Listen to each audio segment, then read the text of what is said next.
I am the mother of Naruto. And hanggang sa kanina kay Sir Yuki, medyo na-pressure din ako bilang isang AKA at cosplayer lang kumbaga, di ba? Kaya first time ko actually hindi mag-try mag-cosplay and I cannot imagine na, oh my gosh, nagparto ko last time sa cosplay event and I was just looking at you guys and kung ako, sanuayhan ako maging cosplayer man. Ay, na maging cosplayer man ako. I think hindi ayun. Mas klaro na guys. Ayun. So, na-pressure kita ko kanina. You have to be the same as your character. The way you talk, the way you dress, the way you present yourself in front of the stage. Amugi na kanina. Pero baka rin, tungkol sa pressure na magiging ako nagiging mo. Hindi na ako magiging demure parehosang nanay ni Naruto. So, mayong hapon sa inyong katanan. Naman, di ba?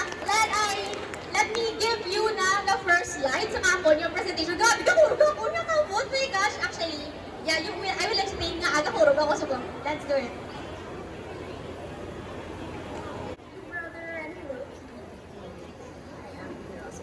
Big brother and hello PBB community. I am Rosa, Baldevarona, 29 years old from Iloilo City. Today, mag-shake tayo ng ating buhok. One thing I would like to share to the PBB community that it's not easy to be infected. And yes, COVID is real. They thought na 14 days lang na siya. Pero para sa amon ng mga comorbid, or sa ako na immunodeficient, or sa akong asthmatic, may nga kami mga long-term symptoms sa COVID. And one thing na that is the hair fall. Being one of the frontliners, I am a bank appraiser and at the same time as a vlogger. Wala mo ng vlog, wala mo ng field work. Maybe this is one thing na nakatulong sa akin to take a rest from the outside world. So there you go, I'm Rosa Baldevarona, 29 years old na ako din. I'm a vlogging pastor, appraiser. Ayun. Aside from Kushina, ang mother ni Naruto, which is very close to me as a food vlogger, na pero sa kusina, ginpili ko ni nga adlaw nga magiging kusina tungod kay it is reflective of what I have been in the past few months. So na-COVID ako last year and I have been in a long COVID condition. No, that's why na ginakurog ako kanina. First time ko ni after 3 years, 2019 ako last nga nag-top up sa stage, and that after ko na COVID, actually nagka-anxiety ako pag abot sa public. So pag amo na nag-mask ako, kay I'm really hesitant to take off my mask, but I know ang aton nga pandemic is about to end and hopefully it will not recur again. So there you go, and I am really thankful nga nakilala ko ang vlogging, no, ang industry of vlogs, and we have a community of vloggers who are very supportive in our craft. That's why na overcome ang akon experience sini nga pandemic. Please. So before ko mag-further hambal sa inyo kung ano ginang akon nga na-learn kag naging impact sa pagiging content creator. Let's first know what it means gid man maging content creator. In social media, there are two people. There are two people sa social media na nagagamit. We have the consumer or the one that consumes the content, ang mga friends naton na naglalataw sa ating social media, ang aton ng mga supporters as influencers. Then we also have us as vloggers, as content creators who produces content. No? So, balaan ko nga, some of you that are here now are aspiring content creators. So, what is content creator? No? Ang content creator, it means that you are someone that creates entertaining or educational material to be expressed through any medium or channel. Sino di ang mga TikTokerists? Grabe, maging paglogin to. Ano di mo nga main sa TikTok? Do you dance? Do you what?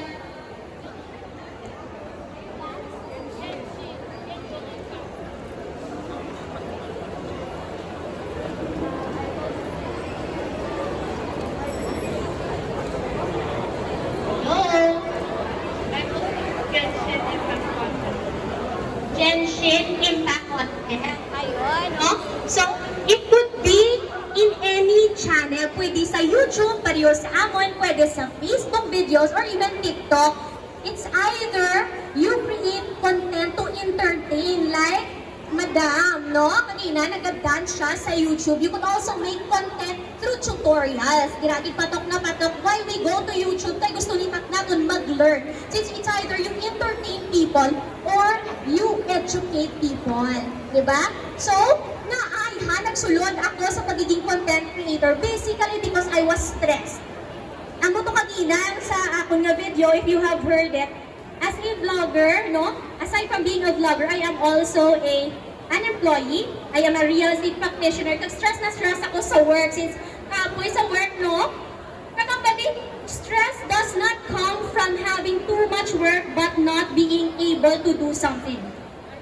As a human being, may ara kitang left side brain which is responsible sa aton nga academics, no? Kung maalam ka, sa ACADS, left side brain ang nag-work. Ang right side brain na naman is responsible for our emotions, for our imaginations. So we have to exercise our brain as a whole to be mentally alert and mentally healthy. Dapat, the work side by side, ang pagiging intelligent at, di ba, socially intelligent manaton. So dapat i-work natin. So pag-start ko, ubra, ay doon na to, dulaan na ako sa akong mga passion projects. I was a theater actor, a film actor, a film director, then eventually, hambal ko, daw kasako, nagiging na kami kamit sa akong mga friends.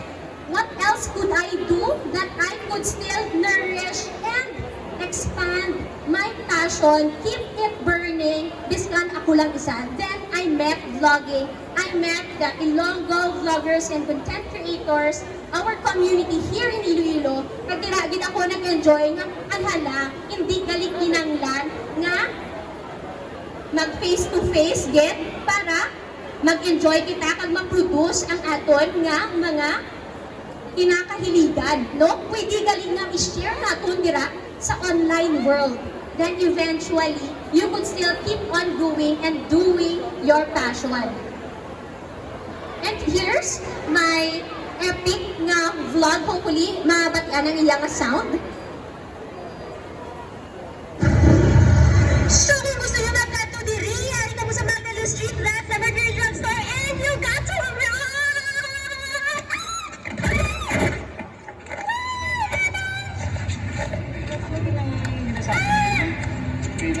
Very bad. Yes. Ako na excited sa akon na sa akon. Ako na ka-excited sa akon nga craft. May it come to be presenting on stage. That's why I'm ako gina-pressure gid ako nga mag-cosplay. Pero I want to do this. So I have to. Biskan ginakulbaan ako, I have to do this. Biskan ginakulbaan ako nga magkakasang mask ko because I want to reach to you for you to be able to hear my voice, no? So naman ako ka-excited sa vlog ko. Hamba kung may kinanglan siya, mas labi. Ang itago ko na yung pangalan ng establishment natin na vlog. Pero it's about running, going forth, bigla na dasig-dasig. That's one thing na himo ko nga nagdala. That is related to the brand of the establishment. Dahil sa taman ko ka-excited, nadagdag ako. Literally and metaphorically, that was the last vlog I had sa 2019. Then, I stopped December, nagbalik na ako 2020, pero it was already March. Hamba ko, tsakto ni bala ang akon nga lugar nga ginkaduan or pinanglan ko lang din magprino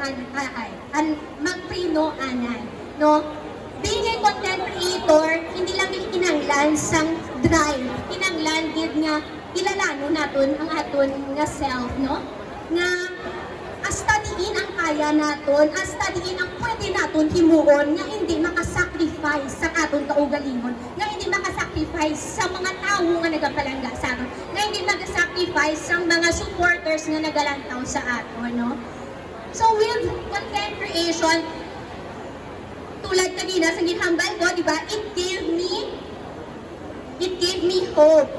It gave me hope na I have an outlet that I could could still continue my life. More importantly, because of being a content creator. Parang kanina hamba ko sa inyo kanina, no? Hindi sa tanan ng panahon, pasaka kita. Hindi sa tanan ng panahon, diretsyo kita. May matabugin sa ating kabuhi na madagdag kita. Matumba kita. Mapahuway kita, pero after your rest, we continue. And because of that, mas nakilala ko ako na self na hindi galing dapat magpasaga-saga kita. Tungkol kinakilala ko akong kaugalingon, I get the peace. Peace na, ay, tawo ako galino. Hindi ako superhuman. I could be Kushina, the mother of Naruto, as a character, as an impersonator, but I have, do I really have that superpowers like Kushina, di ba? I have powers and intellect to share my experiences, but I don't have that superpower to run, to multiply, favorite ko kay Naruto, ang superpower na like, sorry bata ako, pero I really love Naruto na anime. So, ang ginasa, pero nga, ang galing, ay, tao ako, galing, human being ako. Hindi ako isa ka character sa anime. But of course, because of this event, we are given that chance to bring out ang aton mga passions, ang aton mga dreams for ourselves and be somebody that we hope that we could be. No? And because of hope, because I got peace within myself, I gained love from the supports of my subscribers, my followers, our vlogging community. I never imagined before that the online world exists. Hindi gito lang tipo sang tao nga, tuod ka, may naging textmate, katapos naging lover mo, nagkasal ka mo, really? Ilang ka mo akin anay, tapos naging ka mo? I was like that in 90s. When I encountered YouTube, when I become a content creator, when I have influenced the lives of my viewers, of my supporters, chat sila, na kanami sa imong video, na-inspired gid kami, na tani mamita ka, na gusto ko gid walang imo nga, no, tudlo ikubi. Ay, tuod gali ang online world. Tuod gali ang virtual friend nga ginatawag. That's my first time to meet Joel in person. Nag-chat kami pero we've never been or never ko siya nakita in person, but we became friends online. And I know the sincerity that we have online is the same whether nakita-nay kami sa una pa, before pa nabuhi ang YouTube or subong mo. So these are the three values na nakuha ko sa pagiging content creator which impacted my life. No? As a working individual, it gave me hope to continue my passion, and I have learned much of myself. Mas nakilala ko nga hindi lang gali ako isa ka tao nga passionate. I could be somebody else nga pariho to sang na-COVID. Pwede ako galing maging demure, magaling klase nga babae. Nga nakipot ako mga friends, hala, hindi ikaw ka-soft-spoken sa imo, ka-him-him, daw ba talagang Pilipina? Dito hindi ganyan si Ruby. Pero tungod sang video nga ina, nakita ko gid nga, ay hala, may potential man gid gali ako maging babae. Pwede maging gali ako maging mahinhin, and that's reality, and it was captured by the camera. As a content creator, pwede kita maging animator, pwede kita maging teacher, pwede maging guro, pero ang ipili ko nga landas is magiging vlogger. And when you say vlogger, you document your life through videos. At hindi ka din makasinungaling sa tubang sa video. And because of that, I was able to love myself and be loved by the people around me. So that's it for this afternoon. Thank you very much, and I hope you are all Rubeinspired because of this. Thank you so much, everyone.